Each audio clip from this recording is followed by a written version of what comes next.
Hello, everyone, and it's a lovely day today, and I'm very excited again. Got a lovely speaker here for you today. We've got Wendy Watson, and I'm going to let Wendy tell you everything she does. But I'm interested in this interview looking at sound vibration and healing energy.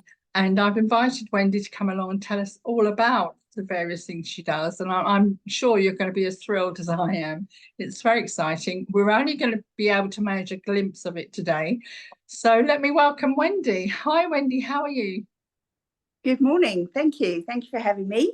Yeah, it's really great to be here. And as you say, it's a beautiful day today. So I'm predominantly I'm a reflexologist. I'm a foot reader. I'm a shamanic and also a Reiki healer. And I've been doing this consciously for the last sort of 22 years. But really goes back to childhood, it goes back to many lifetimes, which is another subject in itself. And specifically with your special interest, obviously with the shamanic techniques, I use drums and rattles for sound healing and sound vibration, and also the rattle as well. Yeah. Well, the rattle is interesting. Do you have one then? You were looking down. Do you actually have a rattle? I do, yes. I've got loads. I've got a selection. Yes. What are they made of, and how do they work? Okay, so this is a gourd. So this is like more of an African kind of one. And for me, it sounds like a rattlesnake. And rattlesnake energy is all about sort of giving off that warning to say, you know, back off. So if you have any negative energy, this is a really good one for clearing. This one has got lots of small little ones and sounds very gentle. So when I use this one, I imagine sort of like icing sugar and blessings being sprinkled onto somebody. Oh, that's beautiful. What a beautiful thought. What I imagine anyway. Yeah. Yeah. It's wonderful, because I don't think many people in their lives will have come across authentic rattles like that, especially that are used in shamanistic healing. So that's interesting. So how did you get this interest in the shamanic side? If we look at the vibrational sound healing, how did you get into it, and why the rattles? What is special about the rattles? Okay. So I love the drums and the rattles. Coming from South Africa, obviously I was surrounded by the African drum, and I never really thought about it until I moved to the UK, and I was at a London Body, Mind and Soul fair, and I heard the African drum, and it just called me home. And there was a South African shaman using the drum and also the rattles and his voice, and I was just called, and you know, spirit just surrounded me, and I just remembered this is who I am. And that led me on to a path of learning more of the shamanic techniques. I studied with an African shaman for a few years, but obviously I live in the UK, so the land and the energies and plants are different. So then I embarked, I did some Native American kind of shamanism. Again, it's different energies. And then I did some Celtic work, and obviously this is the land that we live in. So that seems to sit, and I kind of maybe fuse all of it because we are all one, basically. You're bound to take. I know some people can be very focused on one discipline at a time and be true to that discipline, but I think mostly women, especially as we're quite holistic in our view, it's quite inevitable that you will draw from everything you've learned. That's interesting. Exactly. Yeah, exactly. I love that. And I also birthed a couple of my own drums. I made a few of my own. Yes. Let's brag. This is a feast. So this is a frame shamanic drum. This is made from stag hide, and it's ash hoop for the wood. and I've put a bit of rose quartz in the middle. Oh. Yeah, these are just beautiful. Was that part of your shamanic training to create your own instruments?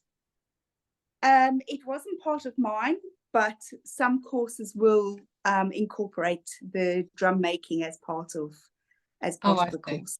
Right. I know you showed me earlier, and I'd love you to show the audience as well. If you could just turn your camera to that lovely drum you've got beside you. And can you tell us the story? Yeah. This is actually a taiko drum, which is a Japanese drum. This is a practice drum.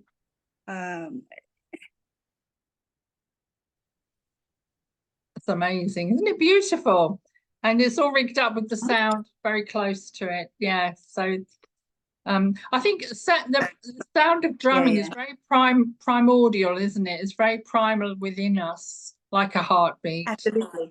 Absolutely. The first sound that we hear is the heartbeat. And the drum can very quickly take us to that heartbeat.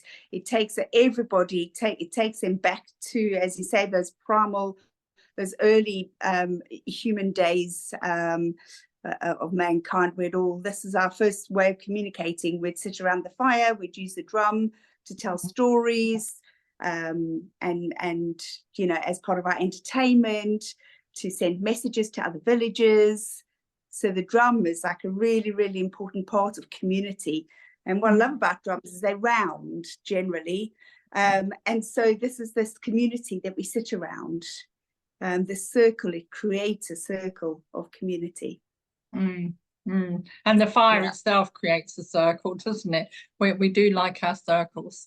So when it comes to the way you use it for healing, then how does that set up? If a client was to come to you, would they experience a group experience, or would it be individual? And how do you work with people? So several ways. Firstly, I would use the drum and the rattle over the body, allowing that sound to vibrate and get the vibration of the drum. And that just goes through, and different people will experience different things. Sometimes I would incorporate Reiki drums, so you infuse the drumming with Reiki. And that's very powerful, and yet it's more gentle. So some people who are very ready for a deep healing session, they would be quite happily do the shamanic work, which goes very fast and very deep. With the Reiki drum, for me, I'm finding that it's a little bit more gentle, but equally as powerful. And I find that great for helping with changing your thought processes. That's very powerful. And as I say, sometimes I might use the rattle. And then the other way I use it is to help you to journey. So you can journey for lots of different reasons. It's like a meditation, and you always set your intention. So for example, I did a cacao ceremony last weekend. And we know cacao is chocolate, and it's a plant medicine.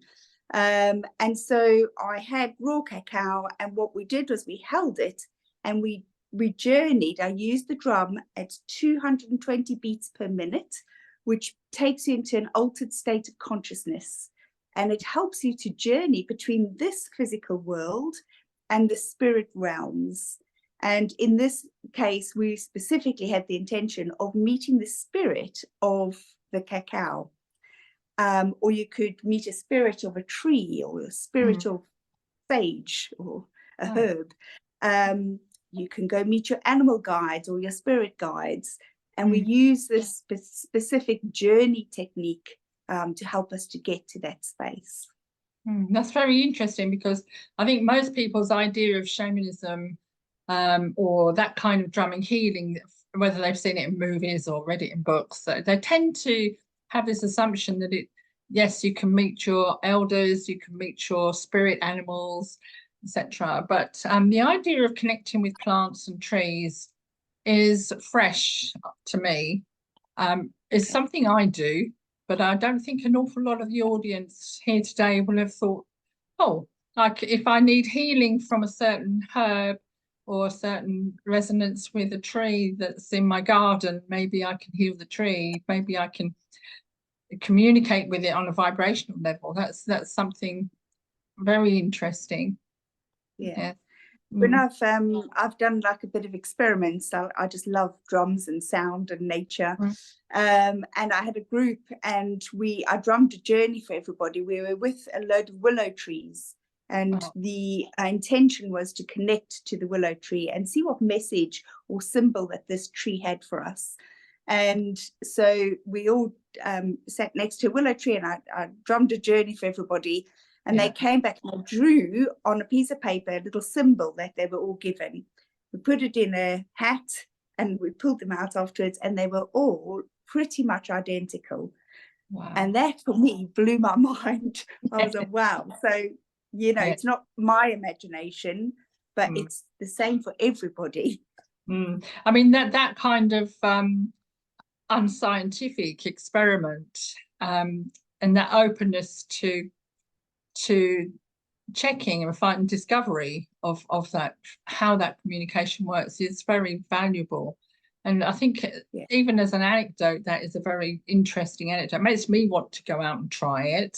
And I know other groups might want to do the same. So I think you're quite inspiring in that aspect, just with that one little aspect, that little anecdote.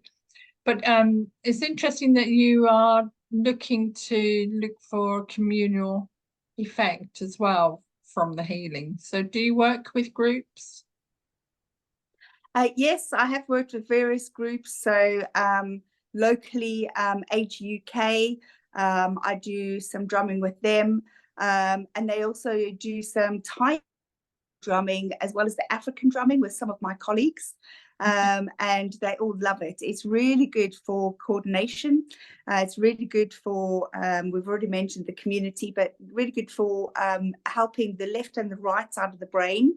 It helps with remembering things, because you have to remember the rhythms and the songs, and then again, it's company, it's community.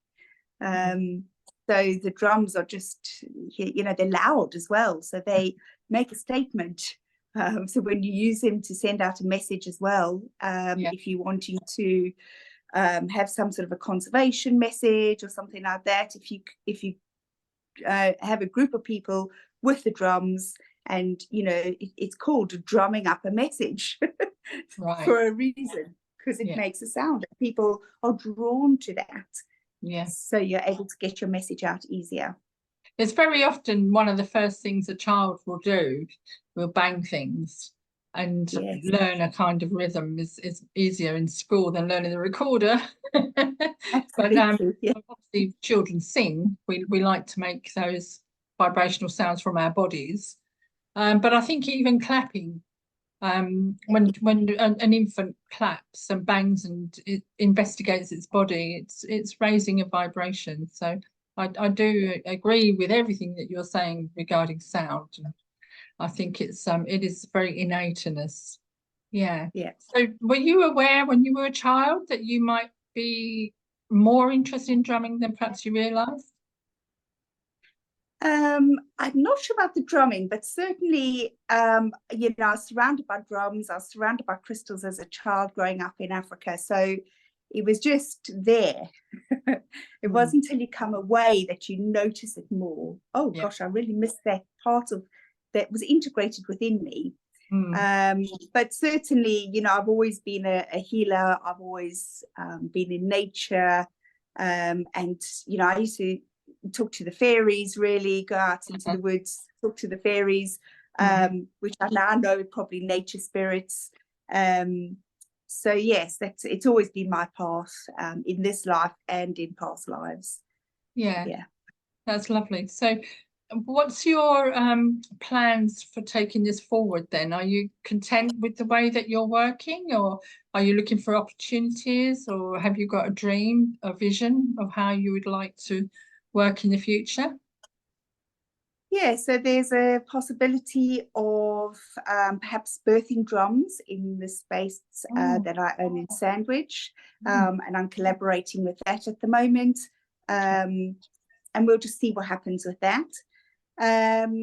and then I've just finished a load of case studies, and I'm hoping to then do my teachers for Reiki drum, which is a very specific technique, and wish to share that with more people, because I just love the response that people have with it. So, and I love that, you know, more and more people, when I first started this path, people, when you brought out the drums, or if you talked about, you know, sound vibration, or shamanic techniques, or, you know, healing, people would be like, ooh, that's a bit woo-woo or weird, you know. But it's really become like very trendy almost. But more and more people are experimenting, they're wanting to know more, and they starting to open up more. So I find that really exciting, that everybody's interested. They no longer find it weird, and they want more. So I'm happy to give it. Yes. So I have an outbuilding, and it's quite a big space. So I use that as my treatment room. And then when I run drum circles and other events, training events or retreat days, and I use that space. I have a very big back garden as well. I'm very blessed. So if the weather's good, we get out there. And on occasion, I've taken them down. I live in Sandwich, and we have such a lovely space, a nice river with lots of willow trees, and you know, lots of wildlife. So that's quite nice to go down into nature as well. Sounds idyllic. So that's lovely. Yeah. Sorry, were you going to say something? I was going to say, yes, we are quite well known for our seals in Sandwich. Oh, yeah. And they're lovely. They're very curious and creative. They spark creativity. So yeah, I like to take people down, and we have like a little river bus that we can take people down, journey on the river, so you can connect to, you know, nature and the water, the element of water. Beautiful. This is wonderful. So what kind of results do people have? So physically, one of the best examples I can give, when I first started learning to use the drum for healing, I remember coming home really excited, and I said to my husband, who's very black and white solicitor, he said, I said to him, well, I'm going to try this, you know. And he said, well, you can do what you like. I'm watching the rugby, you know. And so I was like, okay, drumming to try and drown out the sound of the TV. But he said it was so incredible that he actually switched off the TV. He totally relaxed. And he said, I don't understand how beating a drum around my head and my body can get rid of a headache. He said, but it did. And he didn't tell me he had a headache. But he said, for some reason, he said, I don't understand it, but it worked. Yeah. So physically it can help. I've had people, you know, with maybe joint issues, knee issues, digestive issues, all sorts of issues really in the tissues. And it's the vibration that just helps shift whatever's going on there. And then obviously if you combine it with the Reiki, they're getting like a double whammy of healing at the same time. And yeah, with the mental health, like to change your thought patterns, this is just so powerful. One of the techniques we do, we'll say to somebody, maybe they feel that they are not good enough, for example, very simple explanation, I don't feel good enough. So we'll work out an affirmation together that sits with them. So I am more than good enough, I'm amazing. And we'll write it down, and we'll put it next to their heart. And then I will drum a journey for them using Reiki as well. And they will sort of in their head repeat, I am enough, I am enough. And just the I am is quite powerful vibration. And quite amazing, they report back that the following week that their colleagues have noticed their stature is different, they're beaming differently, they are working differently, they're speaking differently about themselves. and seeing the world differently because they are now worthy, or they feel that they are worthy. So it's a very incredibly empowering thing to do, and I take it it's the same for you as well. It comes back to you, doesn't it, the healing? Yes, absolutely. As you give, so you receive, and I feel blessed every time I'm able to work. And for myself, you know, I drum every day just for myself. I use it to clear any energies in the house. You know, I'm only human, so you know, and sometimes I might have been shouting up the stairs, "Come on, hurry up, we're late!" You know, get down the stairs, and that creates like an energy blockage, if you like. And yeah, just use the drum up and down the stairs, and clears the energy, and we're ready for a fresh day again. That's good. Yeah. And the taiko drumming I use, I mean, I'm not brilliant at it yet, but I love it because it really helps my mind with menopause. You know, sometimes I get a bit of brain fog, and it's really helping me with that. So, you know, I practice what I preach, really. Yeah, well, that's a whole different subject, and very valuable subject that maybe we can go into another time. So thank you very much then. To be honest, Wendy, I think because I knew you did so much, and we have only just focused on the drumming and a tiny little bit about the drumming, I'd love to talk to you again. So I hope the audience, if anybody out there would like to hear some more from Wendy, please let me know, and I'll have a chat with her again. Meanwhile, Wendy, how can people get in touch with you? What's the best way for them to contact you? You can contact me via my website. So it's really easy. It's all the W's, wendywatson.co.uk. So it's lots of was. Whoa. Wendy Watson. Yeah, that's interesting because that's a nice tidy website address. So that's very good. Lovely. Well, thank you so much, Wendy. And thank you. Inspires me. I do have a small drum. I used to like drumming when I was younger, and I did think that seeing as I can't sing and my vocal cords are a little bit inhibited and my hearing's always been bad, I've always wanted to do some drumming. So having spoken to you today, I shall go and get my small drum. There's nothing as elaborate as yours, and I'm going to just do some rhythms and some intentions, and thank you for that. I'll let you know how it goes. Oh, do. Thank you. And enjoy yourself. Have fun. That's it. It's just easy, isn't it? It's just you need to have ease and pleasure. Thank you so much. I look forward to seeing you again then, Wendy. Bye, everyone. And you take care. Bye. Bye.